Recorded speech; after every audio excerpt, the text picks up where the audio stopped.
Hello guys.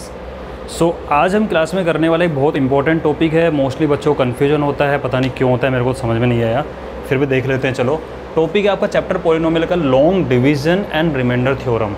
लोगों को long division करना ही नहीं आ रहा है, अलजेब्रा में डिवाइड कैसे करते हैं आपको नहीं पता लग रहा उस चीज़ को। ठीक है, तो पूरा आज आपका कंसेप्ट पूरा क्लियर हो जाएगा। ये वाली चीज़ भले ही हम इनमें से एक ही टॉपिक कर पाए दोनों में से, लेकिन उसको क्लियर करेंगे।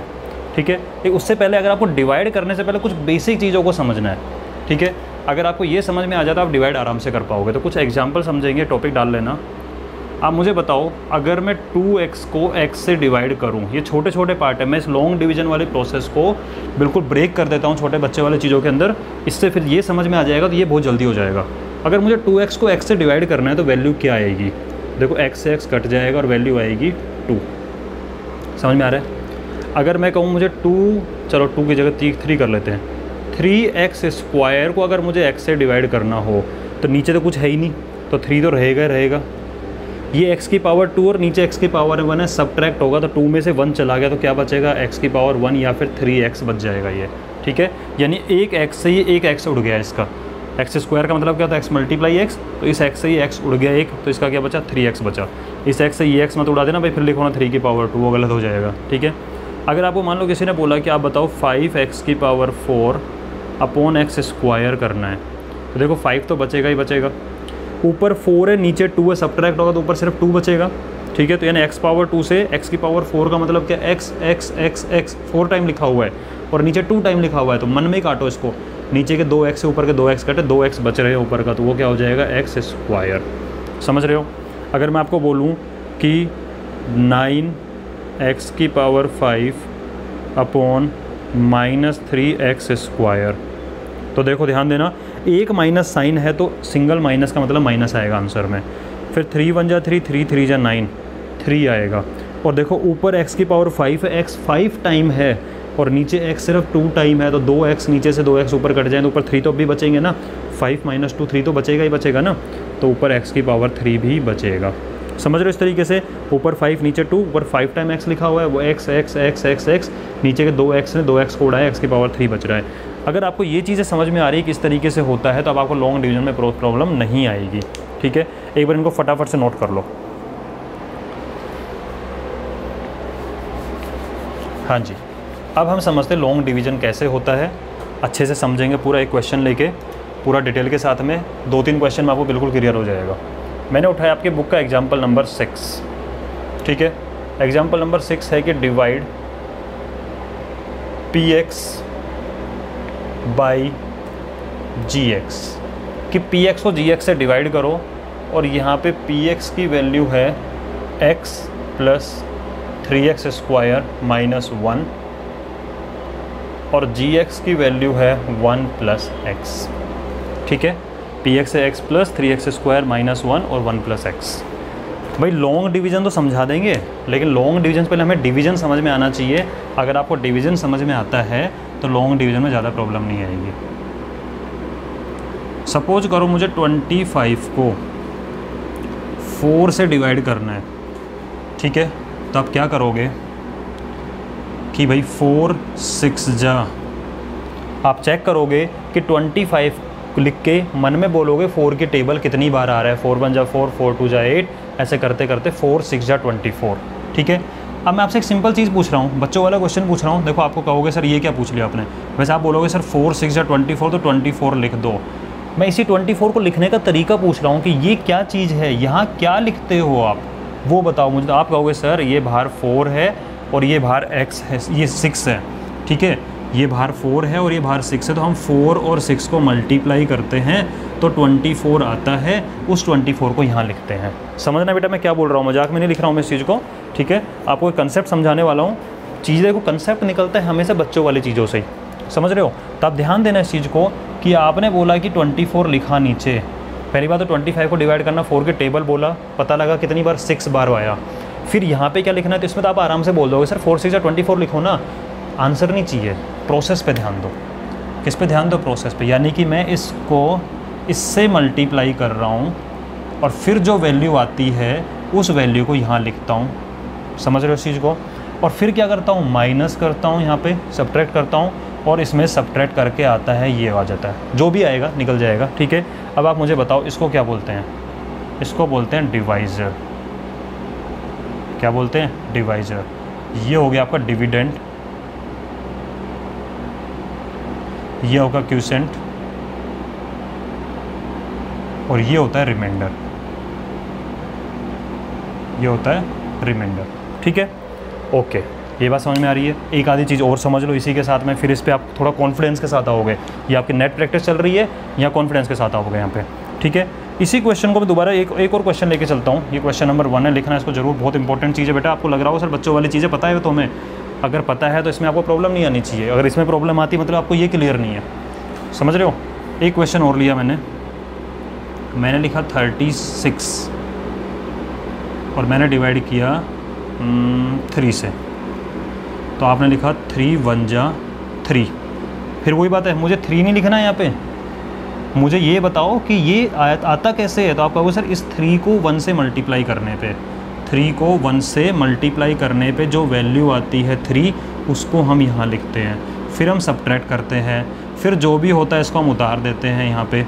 ठीक है, फिर ये 6 है और ये 3 है, 3 2 जा 6, 2 लिखो 6, अरे यहाँ मत लिखो अभी भाई 6, यहाँ नहीं लिखना। आप मुझे बताओ आया कैसे। फिर आप कहोगे सर 3 को 2 से मल्टीप्लाई करो, तो 3 को 2 से मल्टीप्लाई करने पर 6 आता है, उस 6 को हम यहाँ लिखते हैं सर, फिर हम माइनस करते हैं, फिर रिमाइंडर 0 बच जाता है। ठीक है, आपको लग रहा होगा सर क्या मजाक चल रहा है, हमें तो पॉलिनोमियल सिखाओ। बेटा पॉलिनोमियल अगर आपको ये चीज़ें, मैं एक एक चीज़ बोल रहा हूँ ना कि यहाँ क्या लिखते हैं वो समझना, मल्टीप्लाई का लिखते हैं, बहुत इंपॉर्टेंट चीज़ है यहाँ पे, काम आने वाली है वो। ठीक है, अब मुझे बताओ इस क्वेश्चन और फर्स्ट वाले क्वेश्चन में क्या डिफरेंस आया? रिमाइंडर, इस केस में रिमाइंडर क्या निकल के आया? 0। यानी कहने का मतलब ये है कि जब आप कभी डिवाइड करोगे, डिविडेंड को डिवाइजर से डिवाइड करने पर रिमाइंडर की वैल्यू 0 भी आ सकती है और रिमाइंडर की वैल्यू हो सकता है 0 ना भी आए। ठीक है, रिमाइंडर की वैल्यू 0 कब आएगी और रिमाइंडर वैल्यू 0 कब नहीं आएगी वो आप पहले भी बता सकते हो। कैसे बता सकते हो? डिविडेंड के फैक्टर फाइंड करो, डिविडेंड के फैक्टर फाइंड करो। ध्यान दो बेटा इस चीज़ के ऊपर। डिविडेंड था फर्स्ट वाले क्वेश्चन की बात कर रहा हूँ, 25 के फैक्टर क्या क्या हैं? 1 होता है, सबका फैक्टर होता है 1। 2 है क्या? नहीं है। 3 है क्या? नहीं है। 4 नहीं। 5 है। उसके बाद में कोई नंबर आएगा किसी और डिवाइड होगा? नहीं, 25 से। यानी कि 1 से डिवाइड होगा या फिर 5 से डिवाइड होगा या फिर 25 से डिवाइड हो जाएगा, इन तीनों के अलावा किसी डिवाइड नहीं हो रहा। ओके, क्वेश्चन नंबर 2 की बात करते हैं। मैंने लिखा 36, 1 से होगा, 2 से होगा, 3 से होगा, 4 से भी होगा, 6 से भी होगा। ठीक है, 7 से नहीं होगा, 8 से नहीं होगा, 9 से भी होगा, 10 11 नहीं, 12 से होगा, 13 14 15 16 17 18 से होगा और उसके 36 से होगा। ठीक है, इसके फैक्टर ये हैं। इसका मतलब ये है कि अगर मैं 25 को 1 से डिवाइड करूँ, 25 टाइम पूरा डिवाइड होगा, कितना कैसा होगा? पूरा डिवाइड होगा, मतलब रिमाइंडर क्या आएगा? 0 आएगा। जब मैं 25 को 5 से डिवाइड करूँगा, 5 5 जो 25 पूरा डिवाइड होगा, मतलब रिमाइंडर क्या आएगा? 0 आएगा। ठीक है, जब मैं 25 डिवाइड करूँ, 25 पंजा 25 1 टाइम जाएगा, पूरा डिवाइड होगा, इसमें रिमाइंडर क्या आएगा? 0 आएगा। ठीक है, ऐसे 36 को 1 से करूँगा, पूरा डिवाइड होगा, रिमाइंडर 0 आएगा। 2 से किया, पूरा डिवाइड होगा, रिमाइंडर 0 आएगा। 3 से करने पे पूरा डिवाइड, रिमाइंडर 0। 4 से करने पे पूरा डिवाइड, रिमाइंडर 0। ऐसे 12 से कर लो, 18 से कर लो, 36 से, 9 से, 6 से, किसी से कर लो, पूरा डिवाइड होगा, रिमाइंडर 0 आएगा। इसका मतलब क्या है कि इफ़ डिवाइजर डिवाइड्स डिविडेंड, ठीक है, जो डिवाइजर है वो डिविडेंड को पूरा डिवाइड करता है। Divisor divide dividend completely divide कर रहा है। ये डिवाइजर डिविडेंड को कंप्लीट डिवाइड कर रहा है। डिवाइजर ने डिविडेंड कंप्लीटली डिवाइड नहीं किया, डिवाइड कंप्लीटली। इसका मतलब उस केस में रिमाइंडर की वैल्यू क्या होती है? 0 होती है। क्या होती है? रिमाइंडर की वैल्यू 0 होती है। कंप्लीटली डिवाइड करता है तो रिमाइंडर की वैल्यू क्या होती है? 0 होती है। और कंप्लीटली डिवाइड कौन कर सकता है? मैंने कहा था बस यही नंबर है जो 36 को कंप्लीट डिवाइड कर पाएंगे, बस यही नंबर है जो 25 को कंप्लीट डिवाइड कर पाएंगे, अदरवाइज कंप्लीट डिवाइड नहीं होगा। और ये क्या है? इसके फैक्टर। क्या है इसके? ये फैक्टर। यानी कहने का मतलब ये है कि फैक्टर ही वो नंबर है जो इसको कंप्लीट डिवाइड कर सकते हैं। यानी सिंपल चीज़ है, कभी भी आपसे क्वेश्चन घुमा के पूछा जाता है। क्वेश्चन क्या पूछ, देखो मैं पॉलिनोमियल पे नहीं आया हूँ अभी, सारे कंसेप्ट हम यहीं से समझ रहे हैं, फिर पॉलिनोमियल क्वेश्चन आपको हलवा लगेगा। सीधी चीज़ अगर आपसे सिंपल पूछे कोई, बताओ 425 का फैक्टर है क्या, आप कहोगे 4 के टेबल में 25 नहीं आता, मतलब पूरे तरह डिवाइड नहीं करता, मतलब रिमाइंडर 0 नहीं आता। मैं सारी बात बोल रहा हूँ बेटा, आप लोग भी इस तरह सोचा करो।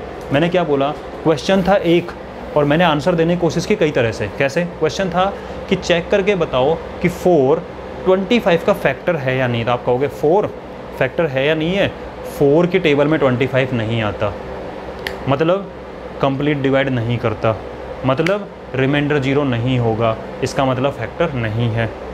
उल्टा क्वेश्चन आ सकता है कि क्या 25 4 का मल्टीपल है।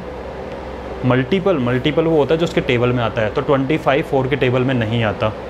25 को 4 से डिवाइड करने पे पूरा डिवाइड नहीं होता। 25 को डिवाइड करने पर रिमाइंडर 0 नहीं आता। यानी सिंपल चीज़ है कि 25 इसका मल्टीपल नहीं है। सिंपल अगर क्वेश्चन बनता है फैक्टर है या नहीं है, देखो रिमाइंडर 0 आ रहा है नहीं आ रहा डिवाइड करने पे। मल्टीपल है या नहीं है, देखो रिमाइंडर 0 आ रहा है नहीं आ रहा डिवाइड कर। इस क्वेश्चन में बात करें, क्या 336 का फैक्टर है? अरे हाँ, 3 के टेबल में 36 आता है, 336 को पूरा डिवाइड करता है। 3 से डिवाइड करने पे 36 को अगर डिवाइड करें तो रिमाइंडर 0 आता है, मतलब इसका फैक्टर है। 36 3 का मल्टीपल है क्या? बिल्कुल है मल्टीपल। क्यों? 36 को 3 की टेबल में आता है, 36 को 3 से डिवाइड करने पर रिमाइंडर 0 आता है। क्या 36 का फैक्टर 9 है? बिल्कुल है, पूरा डिवाइड करता है। क्या 36 18 का मल्टीपल है ना? मल्टीपल 18 के टेबल में आता है। समझ रहे हो इस चीज़ को? तो हमें ये कुछ चीज़ें हैं जो आपको बच्चों वाली चीज़ें, लेकिन आपको रिवाइज करवाना है मैंने, क्योंकि उसके बिना फिर क्वेश्चन करने में मज़े नहीं आएंगे। ठीक है, तो इस तरीके से कुछ कंसेप्ट है। अब आपको लॉन्ग डिवीजन के प्रोसेस में किसी भी क्वेश्चन में प्रॉब्लम नहीं आएगी। ठीक है, इसको नोट कर लेना सबको, जो मैंने लिखवाया है यहाँ तक। अब आ जाते हैं आज के मेन टॉपिक पे, लेकिन ये बेस ज़रूरी था। ठीक है, बेस ज़रूरी है, बेस पसंद है। गाना याद आ रहे हैं? बच्चों को बेस पसंद है, तो बच्चों को किसी भी सब्जेक्ट का बेस पसंद है।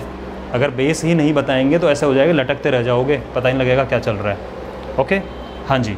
तो हमें डिवाइड करना है px को gx से।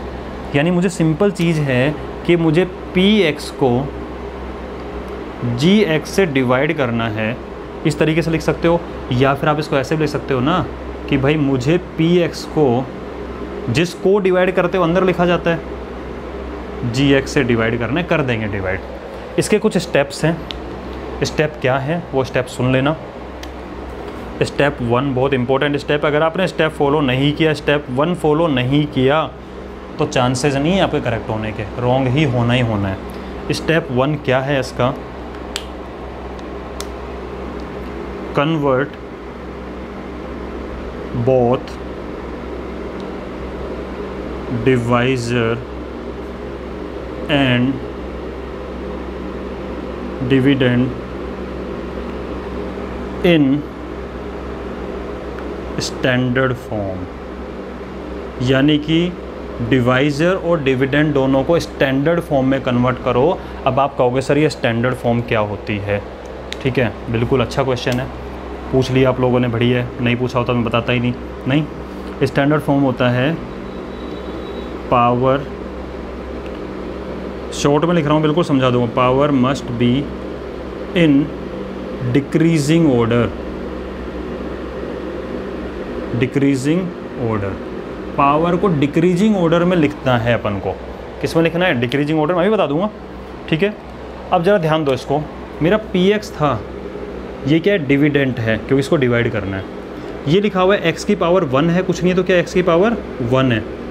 यहाँ कुछ नहीं तो x की पावर क्या होगा? 0 होगा, और x की पावर 2 है। मैंने कहा डिक्रीजिंग ऑर्डर में, तो इसका मतलब आप यहाँ से पहले px को ऐसे लिखोगे कि px इज इक्वल टू, और ध्यान देना टर्म्स को विद साइन उठाना है, टर्म्स को विद साइन लेके जाना है। तो 3x स्क्वायर सबसे पहले लिखा जाएगा क्योंकि पावर 2 है, और ये कैसा है? पॉजिटिव, तो 3x स्क्वायर को लिख दिया। पॉजिटिव है तो बाहर प्लस लगाओ मत लगाओ, कोई फ़र्क नहीं पड़ता, फर्स्ट टर्म है।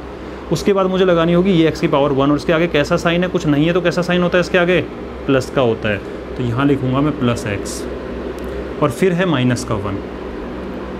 तो अब देखो है वही, है तो वही भाई, वही प्लस x था प्लस x है, प्लस 3x स्क्वायर था प्लस 3x स्क्वायर, माइनस 1 था माइनस 1 है। बट अब मेरी पावर क्या है? डिक्रीजिंग ऑर्डर में है। ठीक है, ऐसे अगर इसकी बात करें तो यहाँ x की पावर 0 विराजमान है भाई, यहाँ x की पावर 1 विराजमान है। हमें क्या करना है? यहाँ से जी एक्स इक्वल टू, पहले x की पावर 1 आएगा यानी x आएगा, और फिर 1 कैसे, ये 1 कैसा है पॉजिटिव ही तो इसका कुछ नहीं लग रहा, तो फिर 1 आएगा। समझ गए? यानी सबसे पहला काम अपन को जो करना है वो है पावर को डिक्रीजिंग ऑर्डर में लिखना है। नहीं लिखा तो वही मिस्टेक हो जाएगी। समझ रहे इस चीज़ को? डिक्रीजिंग ऑर्डर में लिखना इसको बहुत ज़रूरी है, अदरवाइज़ आपको कोई फ़ायदा नहीं होने वाला है इस चीज़ का। फिर तो ये है कि फालतू में बैठे हुए टाइम पास कर रहे हो, राइट। उसके बाद सेकेंड स्टेप में क्या करते हैं, बहुत छोटा सा स्टेप है, focus on first term, focus on first term, बस ख़त्म। यानी कि एक बार अगर आपने इसको स्टैंडर्ड फॉर्म में लिख दिया तो आपको पूरे क्वेश्चन से कोई मतलब नहीं है, आपको सिर्फ फर्स्ट टर्म पे फोकस करना है। बाकी स्टेप बनाओ के कोई फ़ायदा नहीं है, रटवाना नहीं है मुझे आपको, मैं क्वेश्चन के साथ समझाता जाऊँगा, आपका होता जाएगा। ठीक है, इसको नोट कर लो फटाफट से एक बार कि सबसे पहला काम स्टैंडर्ड फॉर्म में लिखना है, उसके सिर्फ फर्स्ट टर्म पे फोकस कर लेना मेरे दोस्त, उसके बाद आपका काम हो जाएगा। ठीक है, अब देखो ज़रा ध्यान से इस चीज़ को,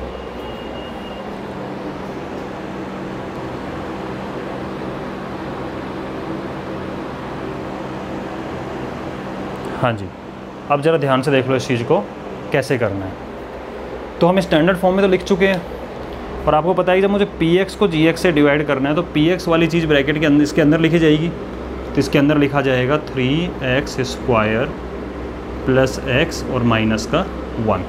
ठीक है, 3x स्क्वायर प्लस x और माइनस का 1 तो इसके अंदर लिखा जाएगा, और x प्लस 1 बाहर लिखा जाएगा। फिर मैंने क्या बताया था, सिर्फ फर्स्ट टर्म पे फोकस करना। किस पे फोकस करना है? सिर्फ फर्स्ट टर्म पे फोकस करना। तो फर्स्ट टर्म है यहाँ पे 3x स्क्वायर और यहाँ है x। हमें क्या करना है? डिवाइड करना है ना, तो डिवाइड तो करोगे, बट लेकिन सिर्फ फर्स्ट टर्म पे फोकस करना है। तो इसकी फर्स्ट टर्म क्या थी अपने पास में? 3x स्क्वायर, और इसकी फर्स्ट टर्म क्या है? x। इसको डिवाइड कर दो, x से एक x कट गया तो वैल्यू क्या आएगी? 3x। उसको हम यहाँ साइड ना लिख के यहाँ लिख लेते हैं। ठीक है, कहाँ लिख लेते हैं? ऊपर लिख लेते हैं, तो ऊपर लिखा जाएगा 3x। फिर याद करो मैंने आपको क्या बताया था कि यहाँ क्या लिखा जाता है, बार बार बोला था मैंने, बेटा 6 4 जा 24 मत बोलो। इन दोनों को मल्टीप्लाई करने पर, इन दोनों को, ये पूरा है, सिर्फ फर्स्ट टर्म पे फोकस करते डिवाइड करते टाइम है तो पूरा ही, तो इसको इससे मल्टीप्लाई करने पे जो भी आता है वो नीचे लिखा जाता है। तो यानी कि आपको क्या करना है कि जो आपका 3x आया है इसको आपको x प्लस 1 से मल्टीप्लाई करना है। ठीक है, डिस्ट्रीब्यूशन प्रॉपर्टी रख के मल्टीप्लाई होगा, 3x मल्टीप्लाई x करोगे तो 3x स्क्वायर आ जाएगा, और 3x को जब 1 से मल्टीप्लाई करोगे तो 3x आ जाएगा। यानी ये चीज़ आने वाली है। और उसका लिखने का तरीका ये है कि एक्स स्क्वायर वाली टर्म के नीचे एक्स स्क्वायर वाली टर्म लिखोगे और एक्स की टर्म के नीचे एक्स लिखोगे, और अगर वो टर्म प्रेजेंट नहीं है तो उसको नीचे नहीं लिखेंगे, साइड में लिखेंगे, वो अगले क्वेश्चन में बता दूंगा। तो देखो आपका 3x स्क्वायर आया और प्लस का 3x आया। सही चल रहा है? अभी तक हमने वही प्रोसेस चल रहा है कि यहाँ क्या लिखते हैं, इन दोनों को मल्टीप्लाई करने पे जो आता है वो लिखते हैं। फिर आपको याद करो हमने क्या किया था, हमने किया था सब्ट्रैक्ट। क्या किया था हमने? हमने किया था सब्ट्रैक्ट। तो यहाँ सब्ट्रैक्ट का मतलब होता है माइनस साइन लगाना, और दो टर्म है तो माइनस साइन क्या करेगा, ये माइनस साइन जब ब्रैकेट के अंदर जाएगा तो इसको भी माइनस बनाएगा, इसको भी क्या बनाएगा? माइनस बनाएगा, क्योंकि यहाँ प्लस है, और इस प्लस को भी क्या बनाएगा? माइनस बनाएगा। तो ये इसके नए साइन हो गए, और हमारा सारा फोकस होता है नए साइन के ऊपर। पुराने से क्या मतलब है? हाँ, छोड़ो कल की बातें, कल की बात पुरानी, नए दौर में लिखेंगे हम मिलकर नई कहानी। हाँ, तो हम नए साइन लगाने वाले हैं। अब बताओ मुझे, ये प्लस का 3x स्क्वायर और माइनस का 3x स्क्वायर कट के 0 नहीं बन जाएगा? और बनना ही है। मैंने क्या कहा था? Focus on first term. हमारा टारगेट ही फर्स्ट टर्म को लेके फर्स्ट टर्म को उड़ाना है। फर्स्ट टर्म को उड़ाना तो उड़ेगा ही उड़ेगा, और नहीं उड़ पा रहा है मतलब आप गलत कर रहे हो। उसके बाद बात करते हैं, ये है प्लस का x और ये है माइनस का 3x, प्लस का 1x और माइनस का 3x, तो माइनस का 2x नहीं बच जाएगा? ये प्लस का तो 1x है और माइनस का 3x है, माइनस का 2x बचेगा, और ऊपर -1 लिखा हुआ है। अब ये मत कर देना सर इस -1 का साइन चेंज क्यों नहीं किया, नालायक को, सॉरी नालायक को तो वैसे ही बोल दिया मजाक मजाक में। ठीक है, इंटरेक्शन कर रहा हूँ, मुझे लग रहा है कि आप लोग बैठे हुए सामने। ठीक है ना? तो हुआ क्या, हम साइन चेंज कर रहे हैं सिर्फ नीचे वाली लाइन का, ऊपर वाले से क्या मतलब है तुम्हें? ऊपर वाला थोड़ा छेड़ना है, ऊपर जैसा है वैसा का वैसा रहेगा। अब हमारा ये बन गया -2x -1। ओके, फिर वही बात आ जाती है, फोकस पहले तो चेक करो स्टैंडर्ड फॉर्म है या नहीं है, बिल्कुल x की पावर 1 है, x की पावर 0 है। फिर हमारा फोकस कहाँ रहेगा, सिर्फ फर्स्ट टर्म पे फोकस रहना चाहिए। टारगेट अर्जुन होता है ना, जैसे कि चिड़िया की आंख देखनी है आपको, तो आपका टारगेट क्या होना चाहिए, सिर्फ फर्स्ट टर्म पे फोकस करो। तो इस केस में फर्स्ट टर्म आपकी हो गई माइनस का 2x, और उसको आप डिवाइड करोगे x से x उड़ जाएगा, वैल्यू बचेगी माइनस का 2। उस माइनस के 2 को यहाँ पे लिख दो, -2 को क्या करो यहाँ पे लिख दो। फिर यहाँ क्या आएगा सर, इन दोनों को मल्टीप्लाई करने पे जो आता है वो यहाँ पे आता है, ठीक है। तो यहाँ आया क्या था, एक्चुअली -2 था ना, क्या था -2 रखोगे, और यहाँ क्या x+1। फिर -2 को जब x से मल्टीप्लाई करेंगे तो माइनस का 2x आएगा, और जब -2 को +1 से मल्टीप्लाई करेंगे तो माइनस का 2 आएगा, ठीक है। उसको उठा के यहाँ रख दो, ठीक है। फिर हम क्या करते हैं सर, फिर साइन चेंज करते हैं, मतलब माइनस लगाते हैं, सब्ट्रैक्ट करते हैं। तो जैसे ही यहाँ माइनस लगाया तो इस माइनस को तो बना देगा प्लस, क्योंकि माइनस साइन सबके साइन क्या करते हैं, चेंज कर देता है, और इस माइनस को क्या बना देगा, प्लस, ठीक है। अब मुझे बताओ, ये है आपका -2x और ये है आपका +2x, नए साइन की बात करेंगे, ठीक है। तो ये कटेगा, कटना ही है भाई, हम इसको टारगेट करके तो बैठे हुए हैं, ये नहीं उड़ेगा तो फिर फ़ायदा क्या हुआ। उसके बाद ये है -1 और ये है +2, किसका है, +2, नए साइन पे ध्यान दो, -1 और +2 मिलके +1 बचेगा, नहीं बचेगा। अब मुझे बताओ कि आगे डिवाइड हो सकता है, आप कहोगे सर हमें क्या पता, हो सकता है नहीं हो सकता है। तो एक चीज़ बता दो ज़रा, फिर बात करते हैं इसको, कि जब मैंने 25 को 6 से डिवाइड कर रहा हूँ तो 6 4 जा 24, 1 बचा, क्या जो बचता है 1, क्या फर्दर डिवाइड करते हैं 6 से, नहीं करते। क्यों नहीं करते, क्योंकि यहाँ पे जो रिमाइंडर की वैल्यू है वो छोटी हो जाती है, किससे, डिवाइजर से। तो जब रिमाइंडर की वैल्यू डिवाइजर से छोटी हो जाती है तो हम डिवीजन को रोक देते हैं। यहाँ पे अगर 5 भी होता ना रिमाइंडर, तब भी हम डिवाइड नहीं करते, पूरा डिवाइड की बात कर रहा हूँ, ठीक है, तब भी हम डिवाइड नहीं करते। तो हम कब रुकते हैं, जब रिमाइंडर की वैल्यू डिवाइजर से छोटी हो। तो यहाँ भी रुकने का रूल सेम ही होगा। तो यहाँ पे रुकने का रूल सिंपल सा है कि वैन डिग्री, मतलब रिमाइंडर की वैल्यू, एक बार लिख दो इस चीज़ को, कि बात तो वही है कि जब रिमाइंडर छोटा हो जाए किससे, डिवाइजर से, किससे, डिवाइजर से। आप कहोगे सर 1 और x+1 में कैसे डिसाइड करेंगे, बेटा थोड़ा सा रुक जाओ, शांति रखो। यहाँ रिमाइंडर नहीं है ओनली, यहाँ है डिग्री। किसकी बात कर रहे हैं, डिग्री, डिग्री ऑफ रिमाइंडर। जब डिग्री ऑफ डिवाइजर से छोटी हो जाए तो आपको रुक जाना है। डिग्री ऑफ रिमाइंडर क्या है, 1 के साथ में x की पावर 0 मल्टीप्लाई हो तो डिग्री क्या है, 0 है, और यहाँ पे x की पावर 1 है, डिग्री है 1। तो छोटा हुआ कि नहीं हुआ, तो आप यहाँ पे रुक जाओ, यहाँ पे आप रुक जाओगे, ये आपका पूरा हो गया। इस केस में डिवाइजर ये हो गया, क्वोशिएंट ये आएगा, रिमाइंडर 1 आएगा, ठीक है। इस तरीके से आप लॉन्ग डिवीजन का पूरा प्रोसेस कर सकते हो। मैंने आपको एक एक स्टेप को पूरा खोल के अच्छे से बता दिया है, ठीक है।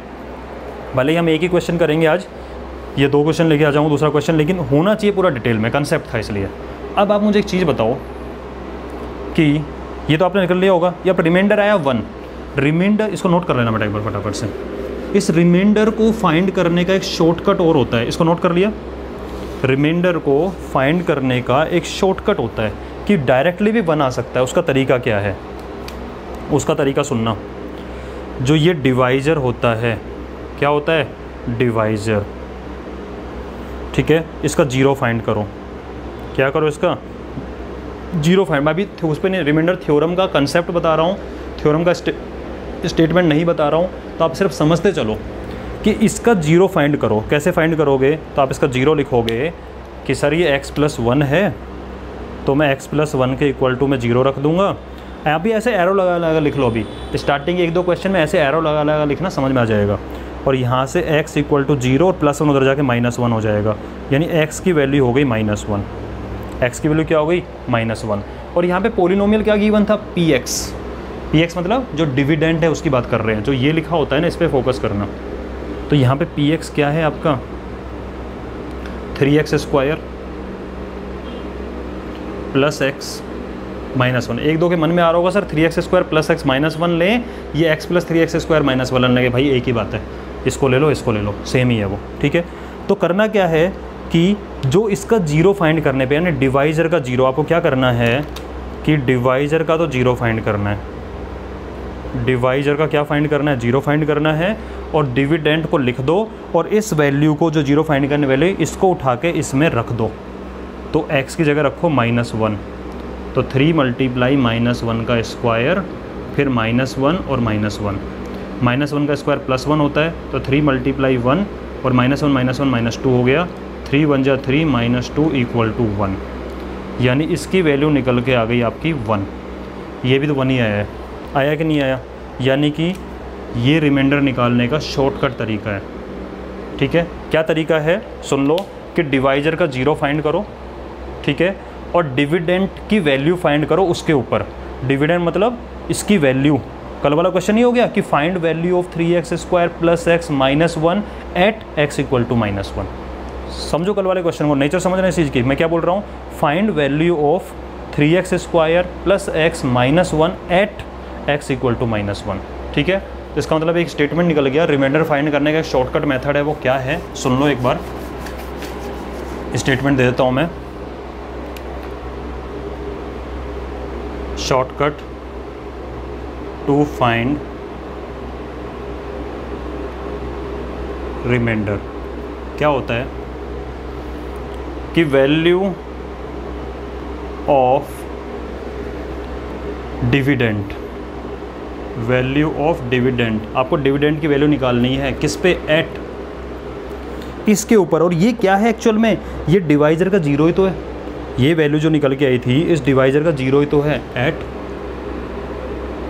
0 of divisor, at 0 of divisor, यानी 0 ऑफ डिवाइजर फाइंड करो और उसके ऊपर आप डिविडेंड की वैल्यू फाइंड कर दो। इससे आपका क्या निकल के आ जाएगा, इससे आपका निकल जाएगा directly reminder.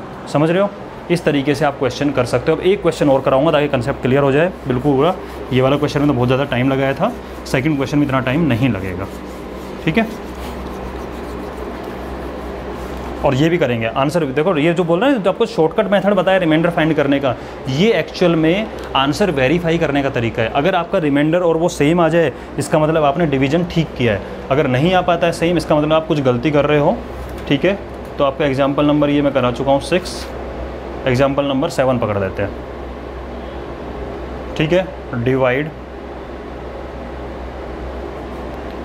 3x⁴ -4x³ -3x -1 by x -1। 3x⁴ -4x³ -3x -1 by x -1। कोई प्रॉब्लम नहीं है भाई। मुझे इसको इससे डिवाइड करना है, तो इसको अंदर लिखूंगा, इसको बाहर लिखूंगा, और उससे पहले मैं देखना है स्टैंडर्ड फॉर्म में है या नहीं। देखो x⁴ है, फिर x⁴ है, फिर x⁴ है, फिर x⁴ है, डिक्रीजिंग ऑर्डर है। ये भी x⁴ है, x⁴ डिक्रीजिंग ऑर्डर, मतलब स्टैंडर्ड फॉर्म में है। तो हम डायरेक्टली लिख सकते हैं इस चीज़ को 3x⁴ -4x³ -3x -1, और आपको x -1 से डिवाइड करना है। फिर मैंने क्या बताया था, अगर स्टैंडर्ड फॉर्म में अगर हो तो सिर्फ फर्स्ट टर्म पे फोकस करना। ये फर्स्ट टर्म हो गई, उसके बाद उसको साइड में लिख दो। तो ये हो गया आपका 3x⁴ फर्स्ट टर्म को जब मैं x से डिवाइड करूँगा तो देखो 3 तो बचेगा ही बचेगा। x⁴ ऊपर है और नीचे x⁴ है, तो ऊपर x⁴ बच जाएगी। उसको यहाँ लिख दो 3x⁴। फिर यहाँ क्या लिखते हैं उसका मैंने बताया था, जो भी आएगा उसको इससे मल्टीप्लाई करते हैं इन दोनों चीज़ों से, जो भी होगी, 2 चीज़ें 3 चीज़ें जैसे भी होगा। तो यानी 3x³ जो आया इसको x -1 से मल्टीप्लाई करो। तो 3x³ को जब x से मल्टीप्लाई करोगे 3x⁴ और 1 मिल के क्या बने x⁴ माइनस साइन 3x³ को 1 से मल्टीप्लाई किया तो 3x³ बचेगा। ठीक है, इसको रख दो। तो देखो इसको रखोगे तो ये हो जाएगा 3x⁴ और माइनस का 3x⁴। x⁴ के नीचे x⁴ वाला, x⁴ के नीचे x⁴ वाला। फिर हमारा काम क्या होता है कि हम यहाँ पे माइनस साइन लगाते हैं सेपरेट करने के लिए। तो ये माइनस साइन क्या करता है, सबके साइन चेंज करता है, तो इसको नेगेटिव बना देगा क्योंकि ये पॉजिटिव है। इस नेगेटिव को क्या बना देगा, पॉजिटिव बना देगा। ठीक है, अब देखो ये प्लस का 3x⁴, ये माइनस का 3x⁴ कटेगा, कटना ही है इसको। तो ये है माइनस का 4x³ और ये है प्लस का 3x³। माइनस का 4 और प्लस का 3, माइनस का 1 बचा, तो माइनस का 1x³।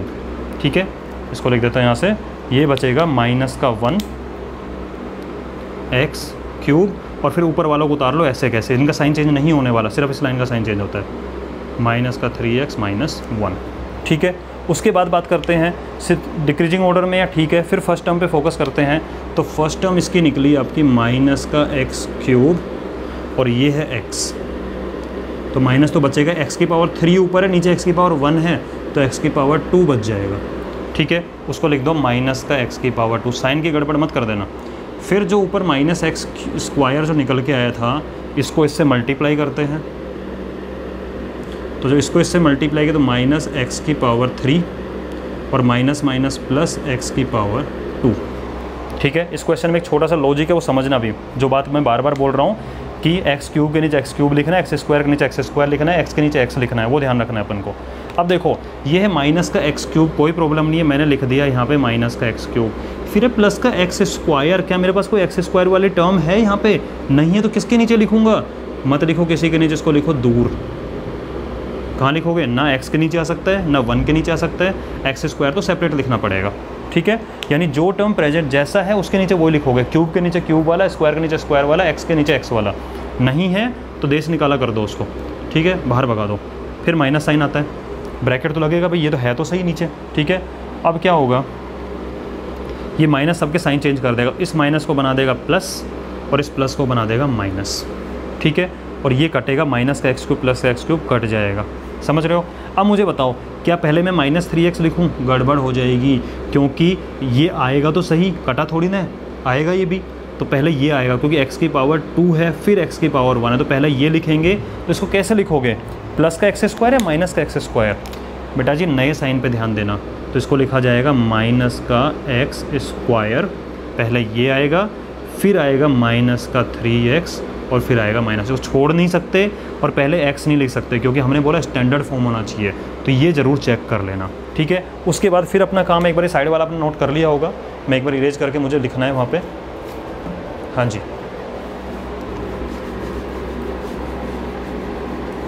फिर क्या होगा अपना, फिर फर्स्ट टर्म पे फोकस दो, तो माइनस एक्स स्क्वायर है